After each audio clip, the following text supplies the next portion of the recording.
I don't choose these stories. They find me. Listen carefully. Some encounters do not scorch.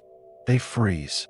And long after they leave, the cold stays inside you, as if something borrowed your warmth and never returned it.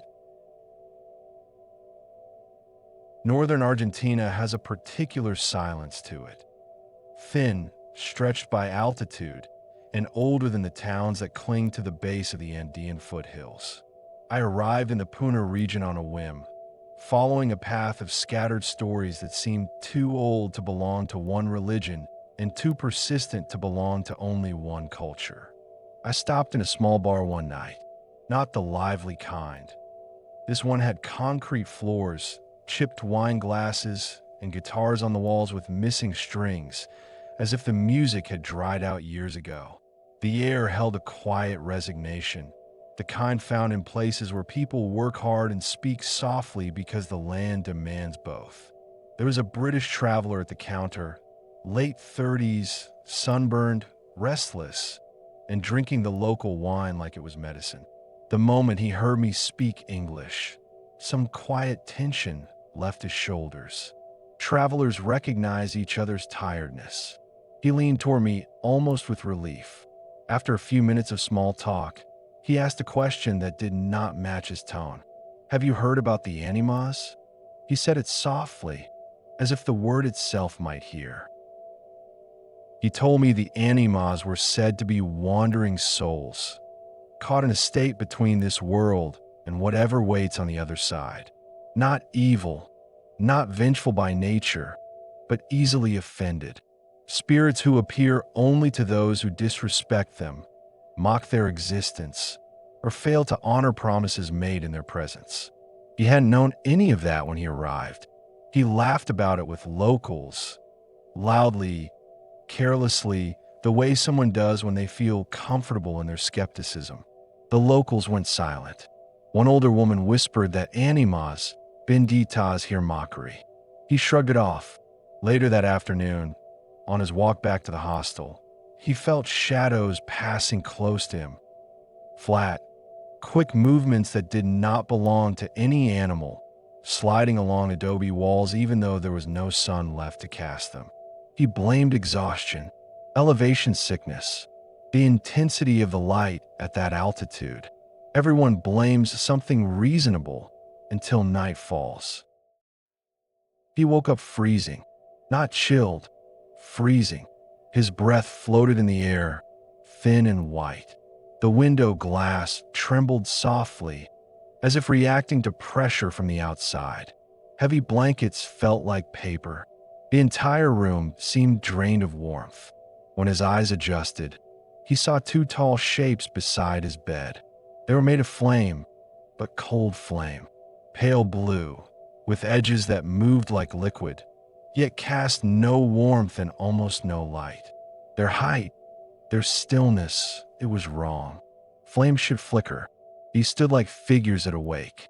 And then the sound began, a layered chant, multiple voices, overlapping, low and sorrowful. No words, just a structure of grief. He told me he didn't hear the sound with his ears. He felt it inside his chest. He tried to move, but every muscle locked.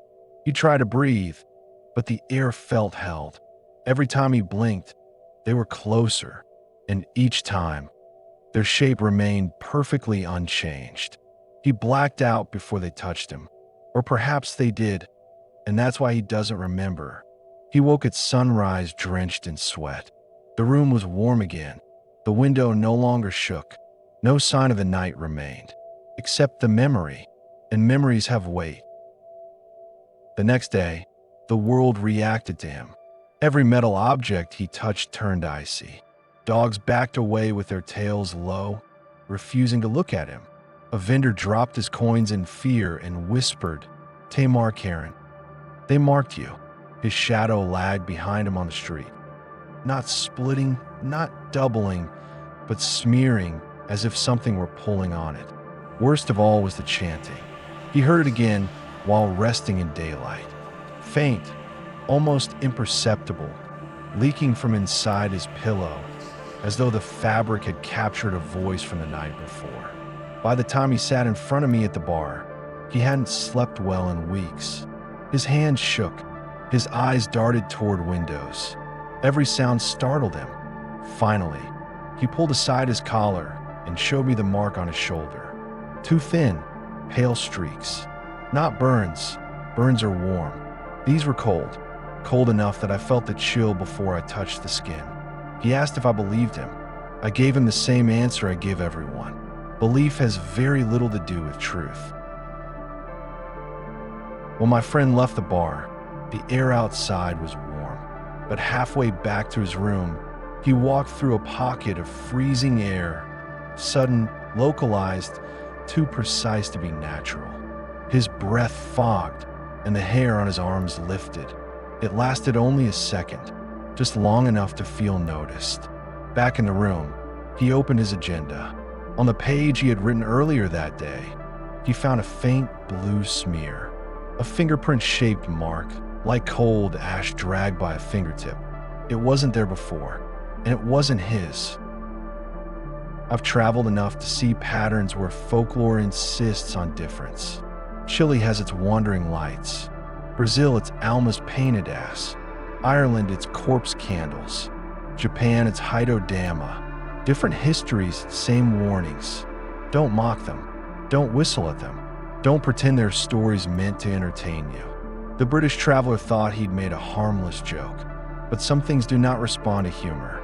Some things respond to disrespect. And whatever touched the pages of his agenda that night was not looking for laughter. It was listening. The case ends here, for now. Reality bends more easily than people can imagine.